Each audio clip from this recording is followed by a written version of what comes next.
Hello and welcome once more to Red Gaming Tech. My name is Amata. Today is the 13th of December, and this time I have a little bit of a discussion piece, as we've had recently some interesting comments from the president of Take-Two, Karl Slatov, regarding DLC and why using it to milk gamers is dangerous. Now basically I'm just going to go through the points he discussed and then go through my opinions on what he had to say and the overall topic at hand. Now, as with most popular franchises these days, DLC is a pretty important component of GTA, and despite the real money transactions in GTA Online, which I have kind of called out against as I do with any AAA game, GTA has done DLC fairly well, and they have done some really good DLC in the past, say for example, The Ballad of Gay Tony. So they have more than enough right to comment on DLC, how to do it right, etc. Now basically, Karl Slatov outlined his vision for why what he calls, quote, recurrent consumer spending will be playing a rather major role in the company's future, and as I said, discussed DLC as a whole. Now basically he said, quote, I think the difference right now is that we're recognising that this is a significant strategic asset for us to keep our consumer engaged with our franchises in between our major releases. And it also affords the opportunity not only to be engaged with the product, that's always good to keep the game in somebody's hands, keep people excited about the franchise, but also giving us the opportunity to make more money from the consumer. But the most important thing for us is that the consumer doesn't feel like they're just being milked at every turn. The key factor to success with recurrent consumer spending is to provide consumers with incremental content that they value. That's the core of our strategy behind our recurrent consumer spending. It's to provide them with deep content in the initial release that keeps them engaged, that creates opportunities, and it's to offer them additional content that they find to be very meaningful and are very happy to pay for if the opportunity arises. Now, as well as this, he said that it's also very important to give free content to all players, and sometimes that is something that Rockstar have definitely been doing with GTA Online, and of course to GTA in general. Now, Slatov finally said that his hope for all future Take-Two games, which could include anything really, GTA to the long-rumoured and long-lusted after Red Dead Redemption 2, will be featuring online avenues for sales beyond the initial purchase.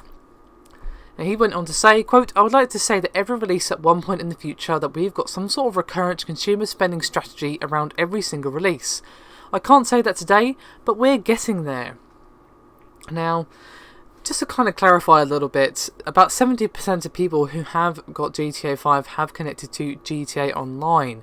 And of course that number is probably going to increase when it's released on the PC, as of course PC gamers will not have to pay anything extra for the online service, whereas of course you do on both the PS4 and the Xbox One, as you will need PSN/Xbox Live, etc. So that number could increase, definitely. Of course, many people might not be interested in the multiplayer, and that's kind of their choice. I probably won't be taking it myself because this is not really my thing, but I think that number is going to increase. And while I don't agree with the real money transactions that GTA Online has,